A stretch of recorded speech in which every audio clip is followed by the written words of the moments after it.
Assalamu alaikum. Honorable assistance de la famille de l'Olivier, bonjour. Concernant la 5e journée, si je peux mettre un titre, c'est bien à la découverte d'une nouvelle ère de l'oléiculture. Donc, on peut appeler sur le chemin de l'olivier. Traditionnellement, l'oléiculture est destinée à la production de l'huile d'olive. Mais durant cette journée, on a découvert un nouveau concept. C'est le concept de l'oléotourisme. Tout d'abord, la Tunisie, qui est connue dans son économie, qui est basée beaucoup plus sur le tourisme, mais également l'olivier. Donc, ce nouveau concept de l'oléotourisme, c'est vraiment très intéressant. On a découvert des choses intéressantes. J'espère bien que je pourrai, c'est-à-dire vous transmettre le message. Vous savez, on utilise par rapport au français, je ne l'utilise pas vraiment parce que c'était en kabyle, vraiment il y a pour entendre, mais quand même, je vais essayer de vous raconter cette expérience. Donc je disais, l'oléiculture traditionnelle a pour objectif de produire l'huile d'olive. L'innovation dans cette réserve est ce nouveau concept de l'oléotourisme. À la visite de la réserve familiale biologique Ben Smaïl, les mots-clés, réserve, familiale, donc c'est quelque chose de familial. C'est un héritage de génération en génération. Cette génération, c'est la 3e génération.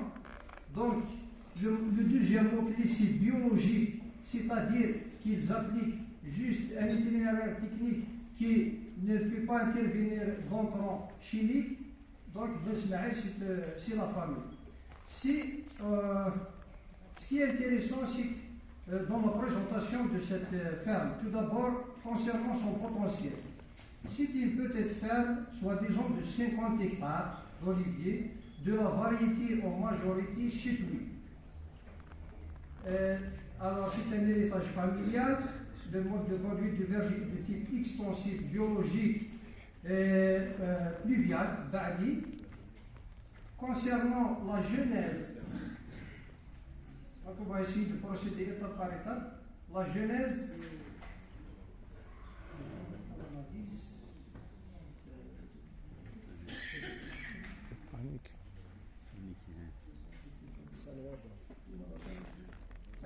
donc la genèse, ce qu'il y a lieu de faire, c'est-à-dire de mettre en exergue, c'est la valorisation des espaces.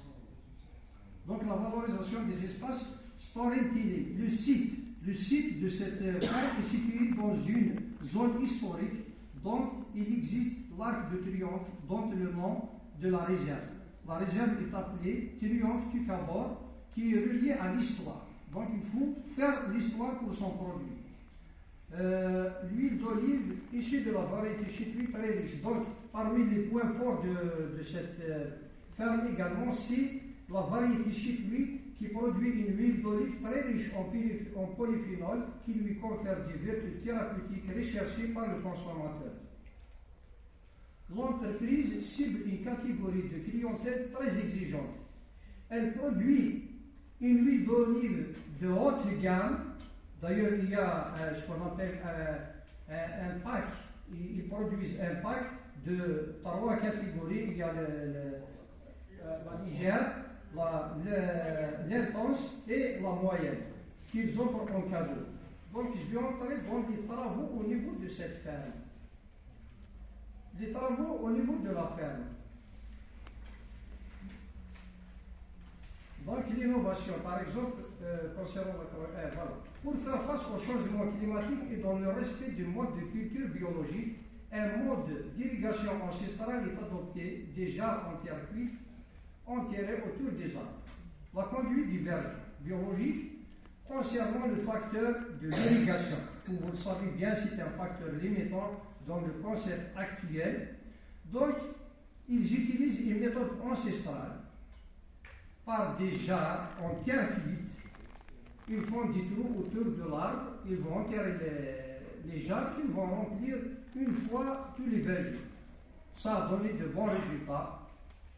Comme disaient mes prédécesseurs, mes collègues prédécesseurs, c'est une bonne idée à adopter même chez nous. Toujours dans la conduite du verger. Concernant la correction du sol à travers la biodiversité, le propriétaire de la réserve nous a présenté un autre projet financé par l'Union européenne. Également, ce qui est bien ici, c'est la coopération nationale et internationale. Coopération publique-privée, c'est très important. C'est-à-dire l'agriculteur ne travaille pas pour lui seul. Il y a une coopération avec, déjà nationale, avec les universités et les instituts de recherche, d'une part, et d'autre part, il y a la coopération étrangère avec les grands organismes, à l'instar de l'Office au niveau international. Il y a également l'Union européenne qui s'intéresse au développement de l'horticulture. Donc, dans cette expérience de la correction du sol, ils ont fait trois sites qui comprend le premier sans labour, un site sans labour, le deuxième culture avec couverture florale et le troisième culture avec fenugrec. C'est-à-dire les résultats obtenus qui restent toujours à l'état expérimental. La technique sans labour a donné le meilleur rendement en huile d'ordre de 29%. C'est comme si la permaculture, c'est-à-dire lorsqu'ils n'ont pas labouré, ils ont obtenu de plus haut rendement. Ces travaux et d'autres font l'objet de recherches dans le cadre de volets de recherche et développement de l'entreprise. Collaboration avec les universités. Le deuxième volet, après la conduite du verger, c'est la présentation de l'huilerie. Cette réserve familiale, en plus du verger de 50 hectares, possède une huilerie. La réserve familiale possède une petite huilerie à deux phases, d'une capacité de détente par 24 heures. Le procédé d'extraction passe par 4 étapes que vous connaissez tous: lavage et feuillage, broyage, effectué avec la baisse de la vitesse de rotation. C'est-à-dire ici, pour qu'ils obtiennent une meilleure huile d'olive, ils baissent la vitesse de rotation des machines, du broyeur et de mélangeur pour avoir une meilleure de haute gamme. 3500 km dans le but de baisser la température, puisque l'huile, c'est-à-dire l'huile est affectée par la vitesse de rotation et la température de broyage. Voilà. Avoir le fait de malaxeur. L'huile possède deux malaxeurs verticaux, ça c'est technique également. Enfin, l'huile obtenue est mise en bouteille, ce qui est très important pour avoir une meilleure valeur ajoutée. L'huilerie, c'est-à-dire finit le process. Elle ne produit pas uniquement de l'huile en vrac, mais elle fait également la mise en bouteille en verre opaque qui permet la stabilité de l'huile d'olive et l'étiquetage. Voilà. Un emballage spécifique sous forme d'un coffret. Voilà l'innovation également sur le plan de la commercialisation.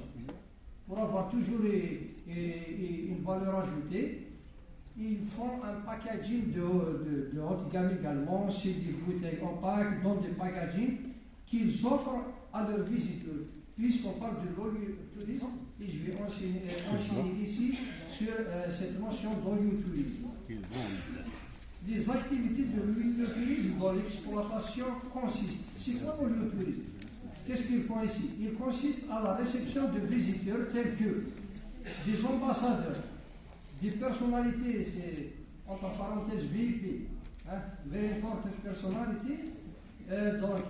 Ils font des mariages de luxe. D'ailleurs, ils nous ont parlé sur un mariage, c'est des Espagnols qui vont venir dans la ferme pour faire leur mariage dans cette ferme. Ou simplement des visiteurs curieux. En plus de ces visiteurs, il y a d'autres visiteurs curieux. Les visiteurs sont invités à pourquoi faire, qu'est-ce qu'ils font comme activité dans l'oliotourisme. Les visiteurs sont invités à la dégustation de l'huile d'olive et des produits de la ferme. Parce qu'en plus de l'huile, il y a un élevage en annexe, l'élevage caprin. Ils font du fromage avec le lait de la chèvre, également la viande, et ils font des repas pour leurs visiteurs. Donc c'est ça les services qui leur permettent de l'entrée de la devise, en plus de l'huile, il y a également ses services offerts. Cette activité en lieu tourisme permet de rentabiliser davantage l'exploitation, surtout dans le contexte actuel de faible production due au changement climatique.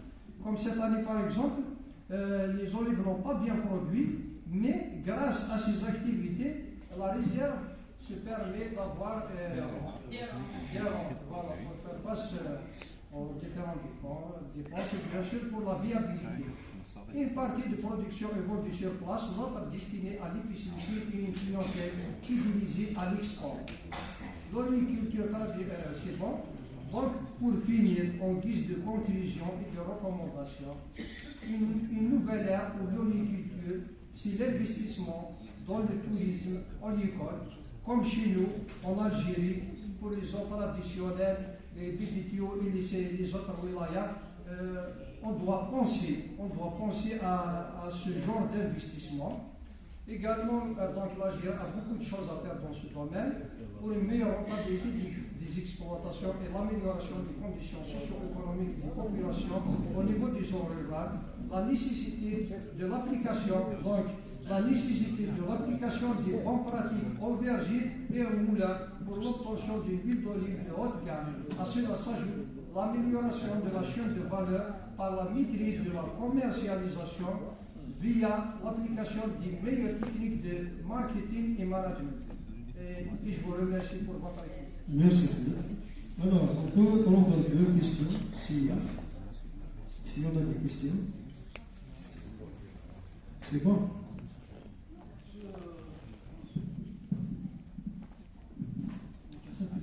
Bonjour tout le monde. Donc, je voulais juste m'informer par rapport aux techniques de trituration. Oui. Au niveau de cette exploitation, elle dispose d'une huile. Donc, vous avez dit de deux phases. Oui. De deux phases. Oui. Si vous connaissez un petit peu les avantages de cette huile de deux phases, pourquoi ils n'ont pas, c'est-à-dire optique ou de trois phases.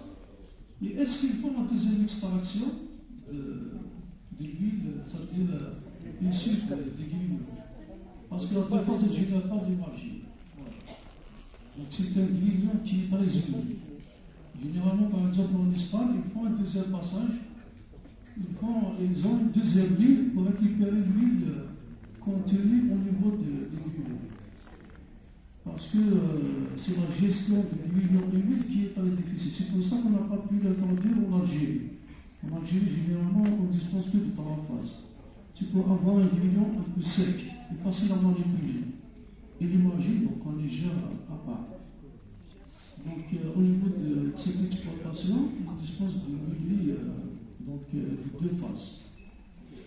Et je ne sais pas qu'est-ce qu'ils font avec ce grillon qui est très humide.